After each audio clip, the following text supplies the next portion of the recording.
एहसान करना अल्लाह ताला की वो सिफ़त है जो इंसानों में अल्लाह ताला ने सबसे ज़्यादा पसंद फरमाई, जबकि इसके बरक्स वो तमाम सिफ़ात जो अल्लाह ताला की हैं और सिर्फ अल्लाह को ही सूट करती है, उनमें से एक सबसे बड़ी सिफ़त है एहसान जताने की। अल-मुतकब्बिर सिर्फ अल्लाह है, एहसान जताना सिर्फ अल्लाह की ज़ात को सूट करता है। हम हर वो चीज़ जो किसी को दे सकते हैं या देते हैं, वो दर हकीकत हमें अल्लाह की तरफ से अता होती है और हम तकसीम करते हैं। तो एहसान तो तब जताया जाए कि जब आप अपना कुछ किसी को दे रहे हैं, और जब आपके पास अपना कुछ है ही नहीं तो एहसान जताना कैसा? अगर आप अपने माल में से कुछ हिस्सा किसी को देते हैं तो आपने जब ये एहसान किया किसी पर, तो ये अल्लाह की वो सिफ़त है जो अल्लाह ने पसंद फरमाई है आपको। लेकिन अगर आप उसी एहसान को, उस माल के देने को जताते हैं, तो यकीन जानिए आप घाटे का सौदा कर रहे हैं।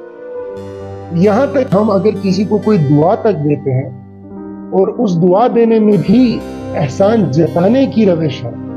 तो यकीन मानिए वो भी किसी गुनाह कबीरा से कम नहीं। उन गलतियों को आइडेंटिफाई करने की कोशिश करो जिन चीज़ों को हम लोग गलती सिरे से मानते ही नहीं। हम किसी के पास देखते हैं कि वो बंदा पैदल चल रहा है और आप एक अच्छी गाड़ी में सवार होकर वहां पहुंचते हैं,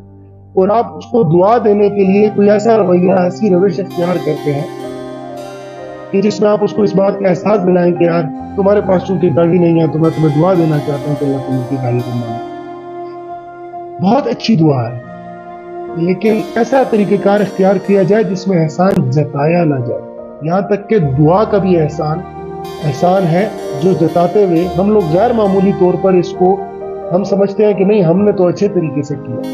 हम किसी को मोटिवेट करने के लिए कर रहे हैं। नियत तो आपकी अल्लाह ही जानता है, नियत तो इंसान नहीं जानता, लेकिन क्या वो दूसरे इंसान को वैसे ही लगा जैसे आप बताना चाह रहे थे, या जो आपकी नियत थी, या उसको कहीं ऐसा तो नहीं लगा कि आपने उसका तंज किया, आपने उसकी मजाक उड़ाई? और दुआ देना सबसे बेहतरीन सदका है, सबसे बेहतरीन एहसान है जो आप किसी पर कर सकते हैं।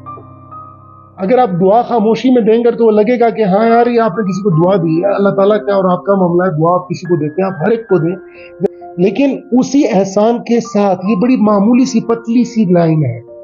इतनी बारीक लाइन है कि इसके आर पार होने का फर्क मालूम नहीं होता लोगों को।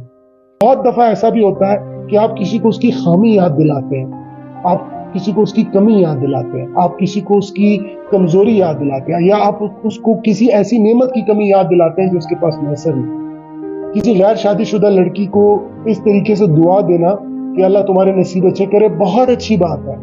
लेकिन उसको बार बार इस बात का एहसास दिलाना कि भाई तुम्हारी शादी नहीं हो रही, और बड़ी महफिल में उसके बजाय बेचारी इसकी शादी नहीं हो रही, अल्लाह तुम्हारी शादी करे, तो मेरे नजदीक वो दुआ आप चाहे जितनी अच्छी नियत से कर रहे हैं, लेकिन वो दुआ कहीं ना कहीं एहसान जताने के ज़मरे में भी आ रहे हैं। कहीं हम लोग ये गलती तो नहीं कर रहे।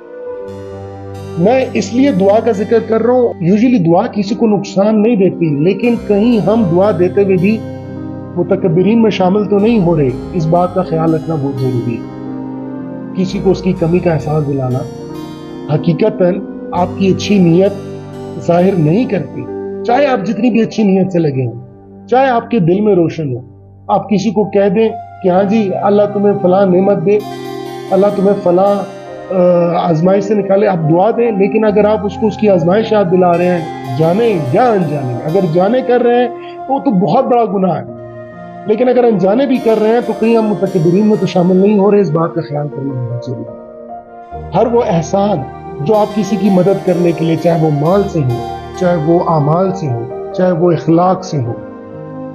चाहे वो आपकी किसी भी अल्लाह की दी हुई नेमत में से हो, अगर आप किसी पर भी एहसान करते हैं तो आप अल्लाह के पसंदीदा तरीन लोगों में शामिल हो जाएंगे, मोहसिनीन बन के। लेकिन अगर आप उसी एहसान को करते हुए कहीं जाने अनजाने में जताने की रविश अख्तियार कर रहे हैं, तो आप मुतकब्बिरीन में शामिल हो जाएंगे। और ये याद रखिए कि मोहसिनीन और मुतकब्बिरीन के बीच में एक बारीक लाइन है जो कब क्रॉस होती है पता नहीं चलता। अगर आप मोहसिनीन में हैं तो आप अल्लाह के पसंदीदा तरीन में, लेकिन अगर आप मुतकब्बिरीन में हैं तो आप अल्लाह के नापसंदीदा तरीन लोगों में।